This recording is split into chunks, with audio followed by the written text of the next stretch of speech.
Well, hello, good morning, good afternoon, good evening. Not sure where you are. Hope everything's great with all of you. Thank you very much for attending this talk and more even, thank you very much for joining the Gatherverse. It's an incredible event. It's it really is great to have this place where we can discuss technology from a human perspective and what we really want from technology. So not doing the a number of, oh, well, let's now try and correct it or try to straighten it out. No, let's try and define what we really want in order then to achieve that. And I think it's the first time that we even have the time to do this, right? Because before, with social media, with search engines, we actually weren't that lucky. We only like realized what it meant, the stakes in them after the fact. So now we have the possibility of thinking ahead, and yeah, let's make everything a bit more human. Well, again, thank you very much for being here. I'm Luis Martins. I am the Chief Marketing Officer at KTR. KTR is a startup that deals on augmented quality assurance for the manufacturing shop floor. And that's pretty much why I thought that it would be interesting also to tell you a bit about, human-centered manufacturing, not just our solution, but as a concept, because it's not something that you usually hear that much, right? Thinking about factories and human-centered strategies, it's not that straightforward, but it's something that right now is being pushed forward by several companies, including mine, and they are right now trying to solve a lot of problems that are already identified. So being, of course, the first one, accidents that involve and that harm human, right? So there's an obvious safety issue here, enabling technology in order to save lives and to prevent accidents from happening. Of course, there are also economic issues. Of course, we're talking, of course, about optimization, but more than that, as any technology. But more than that, we're also talking about reducing absence, and also reducing the cost of accidents that are not harmful for the human being, but even more, reducing like errors, reducing waste that occur on the production line that amount to this cost of poor quality. So when we talk about this concept of concept of cost of poor quality, we refer to the costs of all the errors and all the rework and dealing with all the waste in correcting an error. So that's why it's so important to prevent errors in manufacturing, right? And that impact can go from 5 to 40% of a manufacturing company's revenue. So really big thing, right? Especially when we think about the size of the manufacturing industry, right? So it really is impactful. And and again, aside from this safety and this economic sides or questions and issues, we also have a skills issue to solve, because generationally we have several workers that right now are on the manufacturing shop floor that are not that tech savvy, but the amount of tech tools on the manufacturing shop floor has been increasing steadily, right? So they need to be used. So and again, the need for profiles that can use them, that can leverage the power that they have, is on the rise. So this means that, of course, the need for upskilled workers has been also continuously increased, and the market right now is not that well ready to supply all of those profiles, right? So we have an issue there. We do have an issue. And that's why right now you already have several augmented worker initiatives happening inside Industry 4.0 strategies. We at KitKR, we focus on the augmented worker. Of course, what we do is try to enhance the worker's productivity, but mainly by reducing the errors and waste in the manufacturing shop floor. So how do we do that? Well, first of all, we actually create instructions and guide through augmented reality visualization the worker step by step through the process. So in that sense, we enable them to see visually, to actually see what they need to do. And of course, that helps them diminish all the doubts that they might have with a specific process. Mind you, we're talking about sometimes very minute, very similar processes with very diminutive, very small differences. So sometimes it's easy to mix them up. And of course, the errors that come out from that mishap usually tend to, well, have a cost. To help also on that, we add on top of the augmented reality guidance, an automatic control, quality control that enables through an algorithm the smart glasses to confirm if the output of a worker's job has been well done. So for instance, in this case, the job entails having like the 4 bolts in place, but there are only 3. So he won't allow for the worker to move forward unless or until it's that the 4 bolts are in place. So this is one of the example of how, again, technology can be automatically can provide an automatic confirmation or validation of everything that the worker has been doing, right? And at the end, well, pretty much we gather all the information, and well, in these processes, in these maps, this was not built. Was actually gathered from the process itself through process mining. And well, visually, we are able then to identify continuous improvement opportunities and also the bottlenecks that need to be worked on, and that will, again, generate new instructions. But this to say that through, again, our technology, and there are other technologies also out there on the market, we provide knowledge directly in the hands of the manufacturing worker when he needs it, right? So it's a way to quickly upskill the worker on the shop floor. But mind you, that there are several other aspects that right now are being handled, like for instance, the possibility of doing maintenance technician going around the manufacturing shop floor and seeing IoT data or data regarding each one of the equipments, like floating. And that visualization of big data that is around him, again, empowers the worker, allows him right now to do a bit more quickly everything that he has to do, allows him to like create routes that are more effective, right? And this is only possible because he can actually see this.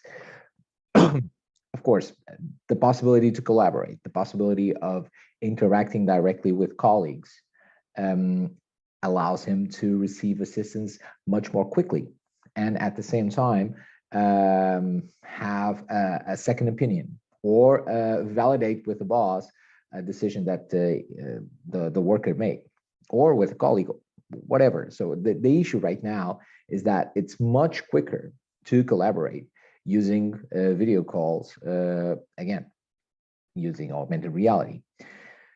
Technology like, and in this case, we're talking about exoskeletons, this is technology that usually you don't hear that much, but is very, very much out there. I brought this map so you can see, and this is available online. We're talking about the, these number of brands that work on the exoskeleton market. So we're talking about reinforcing physically all of the manufacturing workers. And this, of course, helps on safety, helps on health because it protects several parts of the body, helps on helps to reduce the impact of potential accidents. So many possibilities that arise from exoskeletons, and you don't hear that much about this tech, but again, it's out there, and it can be applied in a number of ways to produce a number of products.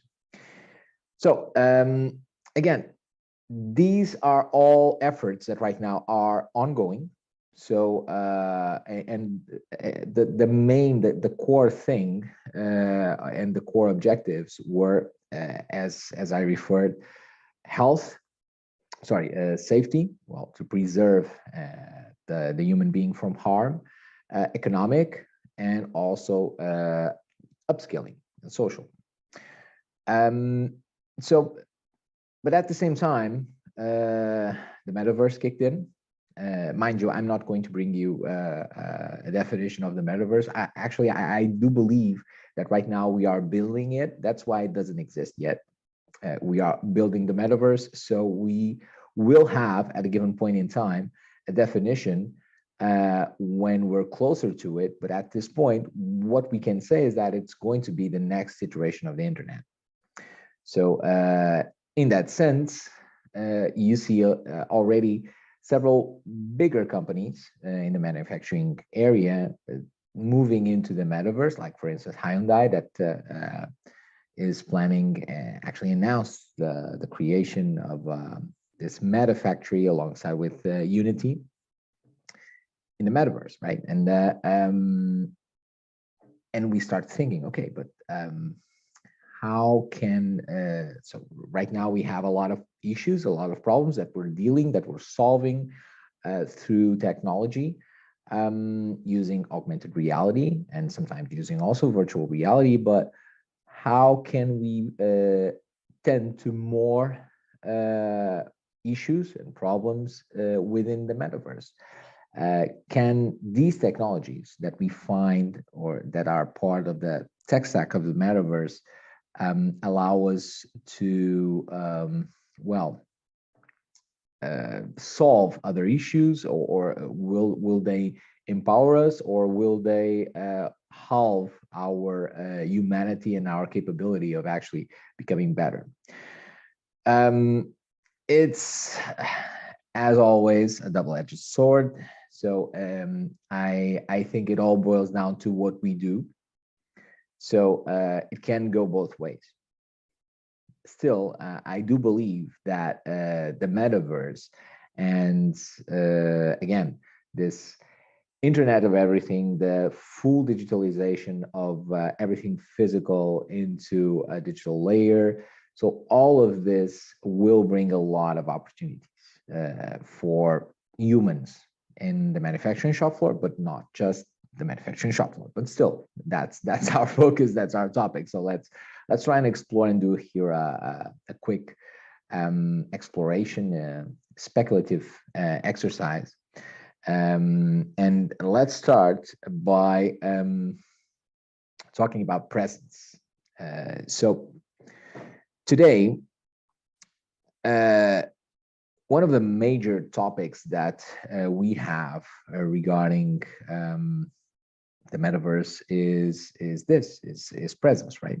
So we are most of the times not that used to, not really sure about how the metaverse is going to work out, if there are going to be like issues regarding being jacked in, not being able to connect with other people. And again, I think it's a double-edged sword. I do believe that it's possible for all of us to leverage in new levels of presence by and to interact with people at a distance in a much better way if we do it 3D rather by doing it like we're doing it right now. So that and again, it all boils down to the level of presence. So the possibility of actually having the the presence of someone there that is able also to see me in a way that he can gesticulate, he can have gestures towards me, he can communicate in different ways than just sound, is meaningful. So it adds meaning to the workplace. At the same time, allows also for works that most of the times are more lonely or that imply more solo tasks. Well, I think can better a bit more of the opportunities that uh, these people have to feel good and to feel again socially interacting. And this is a really important part because one of the major issues, just before going into the knowledge access, one of the major issues that we most of the times don't think is about, again, the mental health of these professionals. And having the possibility of keeping up with what they're doing and knowing a bit more about their state of mind and allowing or creating more communication venues with them will probably also allow the possibility to identify more problems or issues that might arise. And of course, that's quality of life.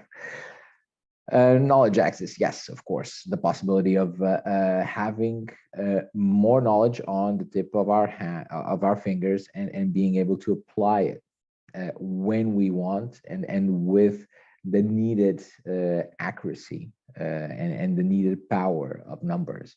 So this is really, really, really interesting and important because again, the possibility of delivering knowledge in time is the possibility of afterwards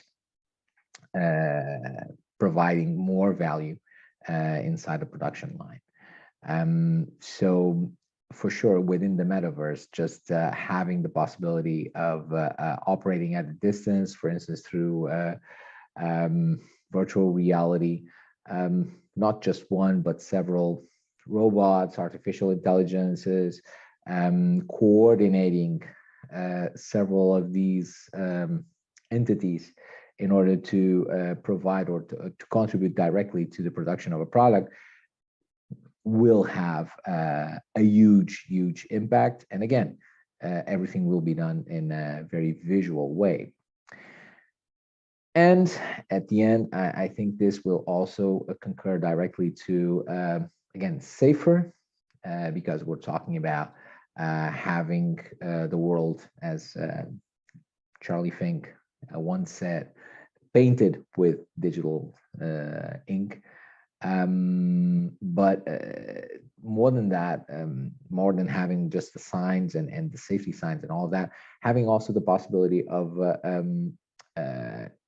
being in touch with different people, being in touch with, and this is especially important when we're talking about corporate environments where you need to interact with other people, when you need, for instance, to break some barriers because, for instance, having like exoskeletons allows you to, of course, allows you to have a lot of more or added strength, and that levels the playing field between men and women, for instance, for specific processes. But in the metaverse, we can actually add a layer on top of that. And again, it doesn't need to be like a man or a woman or whatever.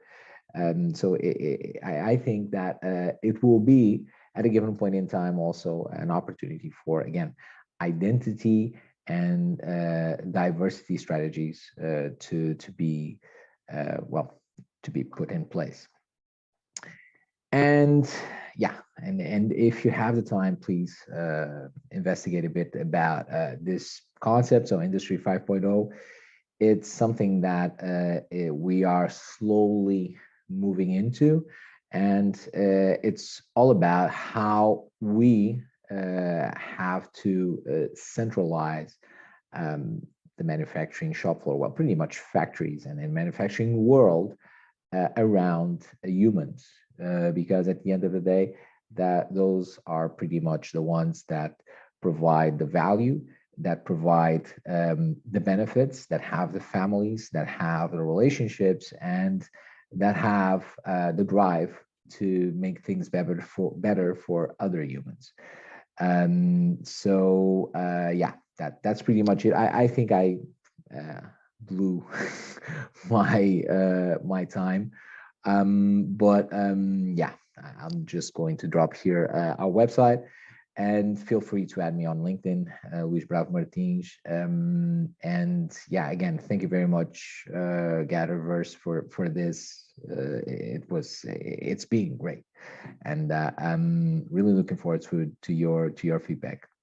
You have a great one. Cheers.